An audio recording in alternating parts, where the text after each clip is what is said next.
This is the Ohio Farm Bureau podcast. I'm Ty Higgins in Columbus today at the Ohio State University Ag Policy and Outlook Conference. With me is Aaron Wilson. He is the state climatologist, and you know, a lot of people just like to talk about weather.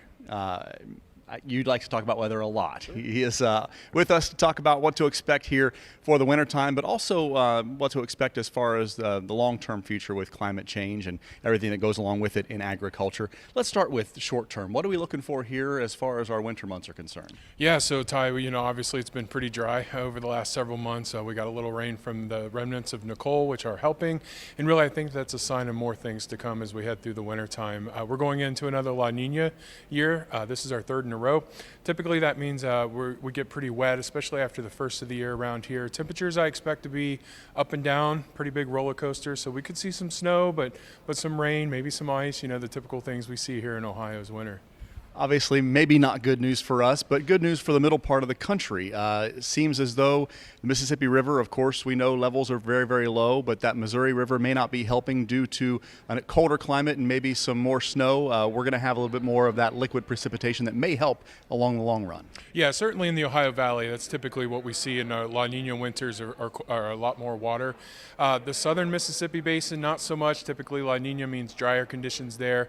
Farther north across the Dakotas and much of the Missouri Basin, we really need to wait till the spring thaw. At this point, it's cold enough that everything is falling as snow and ice, and we really won't see big jumps in our rivers across the Missouri Basin until then. So hopefully with the wet winter here in the Ohio Valley, we'll at least help get those levels up a bit in the Mississippi.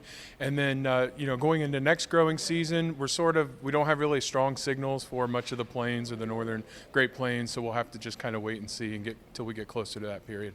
Talked to many farmers that have been doing this for a long time, and they said that the Mississippi's been dry before. Back in 1988, they recall. What do you say to people that say that we've seen this before and we'll see it again, and this is just one of those things that happens every once in a while? Well, that's true. I mean, droughts are episodic. We see droughts. They come in and out. Occasionally like this, when we get, you know, over 80% of the country, or at least the continental U.S., covered by drought conditions, we'll see conditions like this.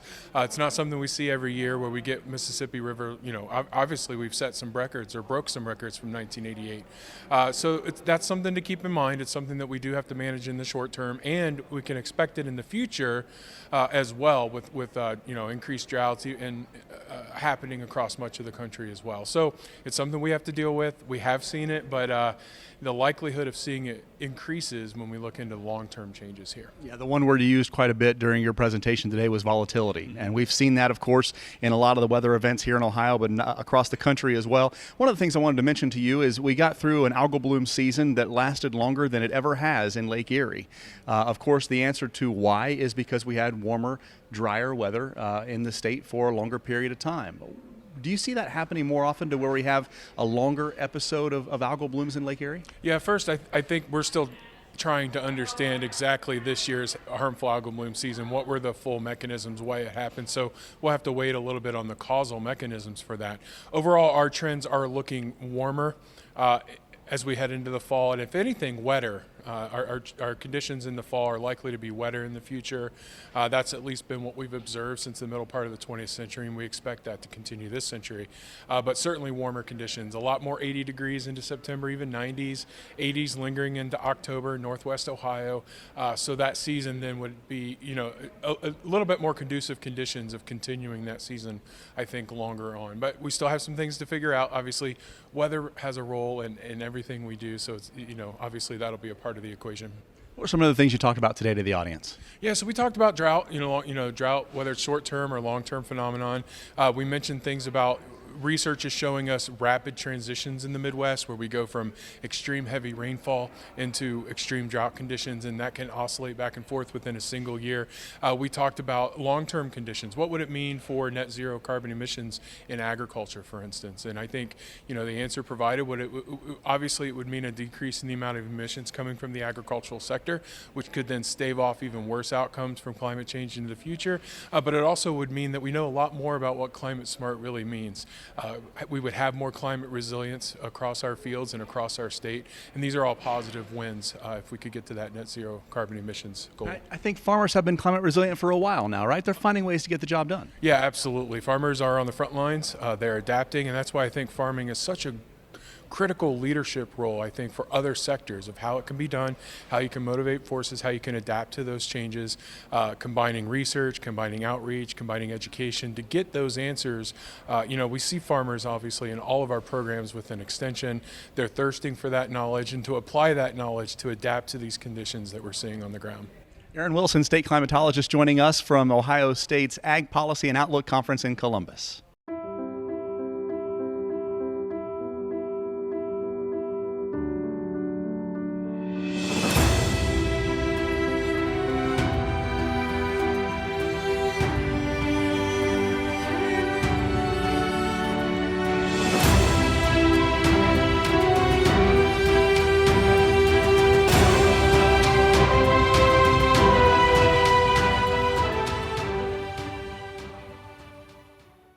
Labor is so important to agriculture, and if you look at the labor force these days, millions of people aren't just out of the labor force, they're not actually looking for a job. How does that impact agriculture? Margaret Jodlowski joins us at the Ohio State Ag Outlook and Policy Conference in Columbus. I mentioned millions of people not even looking for a job right now. We'll talk about who those people are in a bit, but how does that boil down to the ag sector and the labor markets within the farm industry? That's a great question, Ty. Anytime you see a huge labor supply reduction, like we're seeing in the years from the pandemic when we had these huge numbers of labor market exits, that's going to trickle down to the jobs that are harder to find workers for.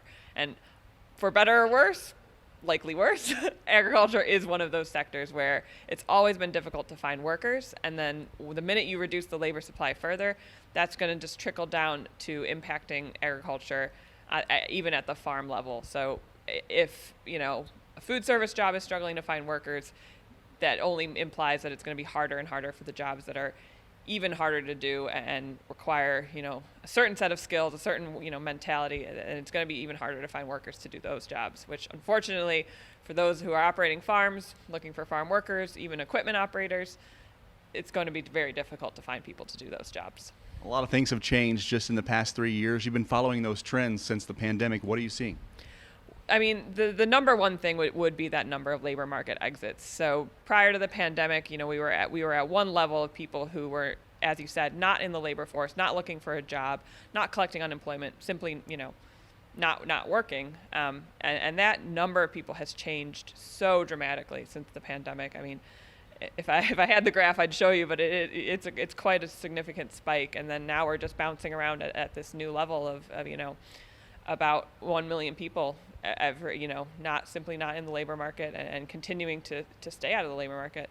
So that's definitely one thing. And then on the job search side, the importance of non-wage benefits has become hugely important. I mean, we know with the pandemic, flexibility and at-home work, two of the things that agriculture struggles to provide. It's really hard to harvest a field from your house, but those things in particular got a huge amount of attention during the pandemic. But even things that have sort of been traditional non-wage amenities like paid time off or health insurance, those things also decreased.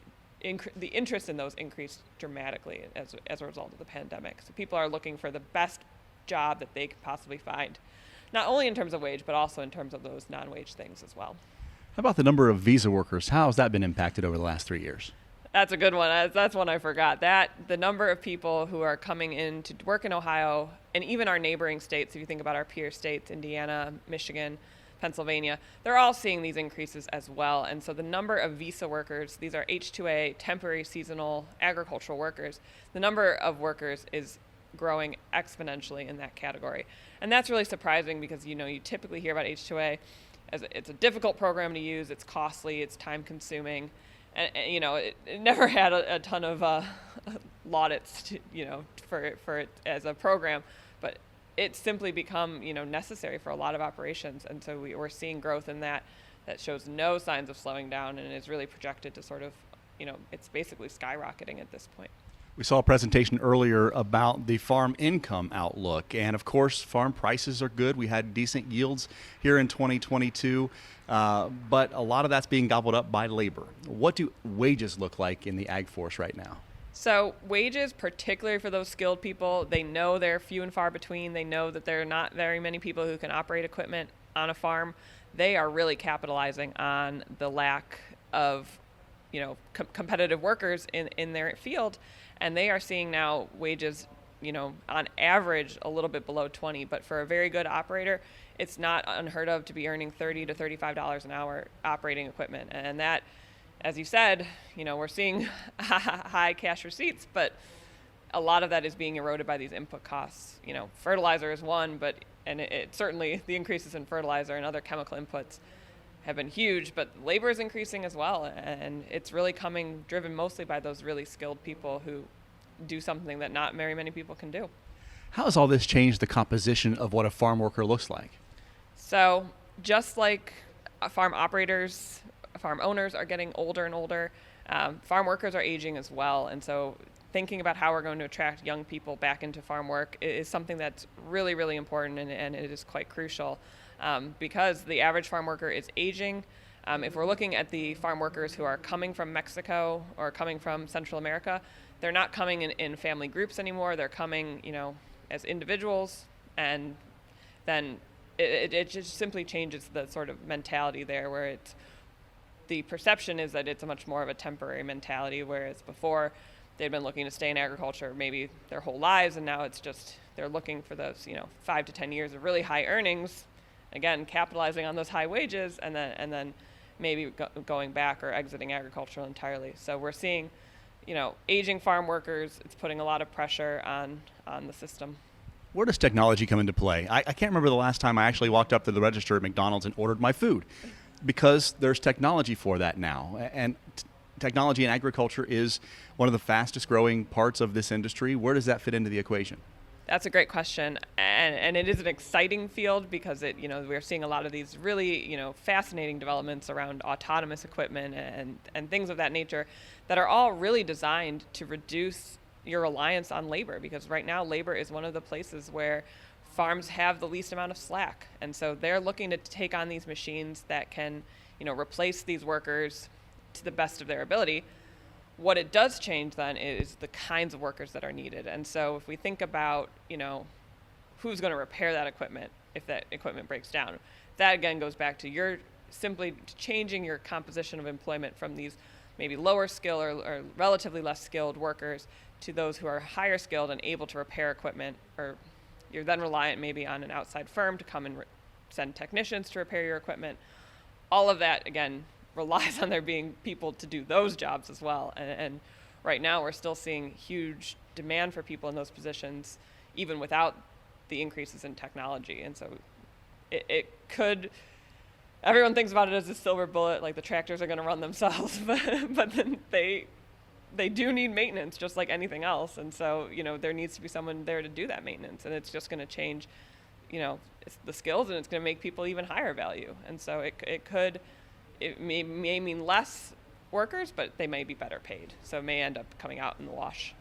What sectors of agriculture are attracting people right now? We mentioned technology, but there are other parts of this industry where maybe young people are pretty curious and interested about getting involved. So we all, not to generalize about young people, but young people are really interested in those high-tech firms. And so anything that gets them working with technology, the autonomous stuff is a huge one.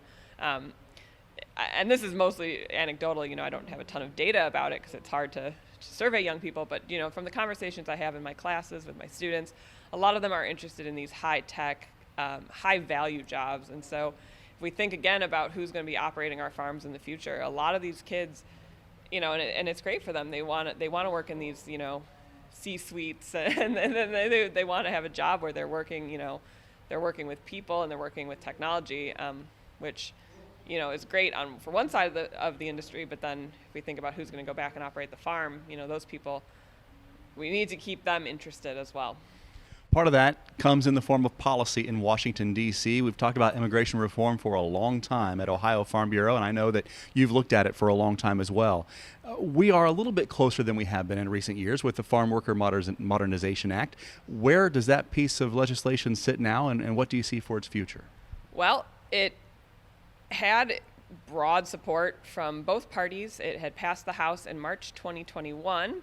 And in the summer, with all of the disruptions happening, particularly the high inflation, the labor shortages were getting a ton of attention. And, farmers and farm operators were being very vocal about the need for a dependable supply of labor, people who are willing to show up and do the work and stay doing the work. So finding workers is one thing, and then retaining workers is a whole other bag of apples. So keeping people who are willing and able to do the work is something that farmers have long been advocating for. And so there was a lot of buzz in the summer, the talk of a vote before the August recess.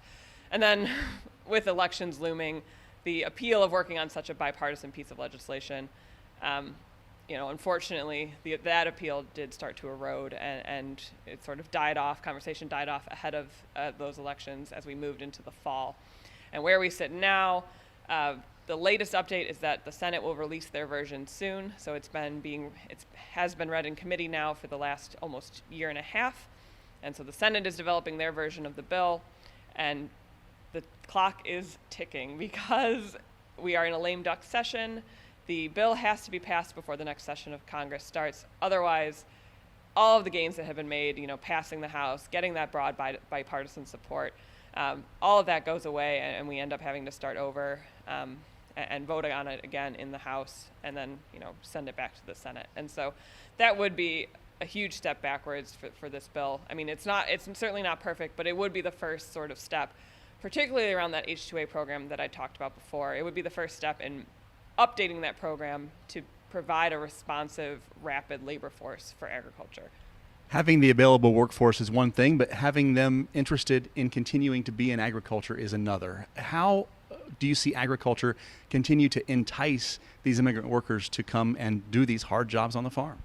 That's another really, really good question. I think a lot of it has to do with, we're keeping pace with wages.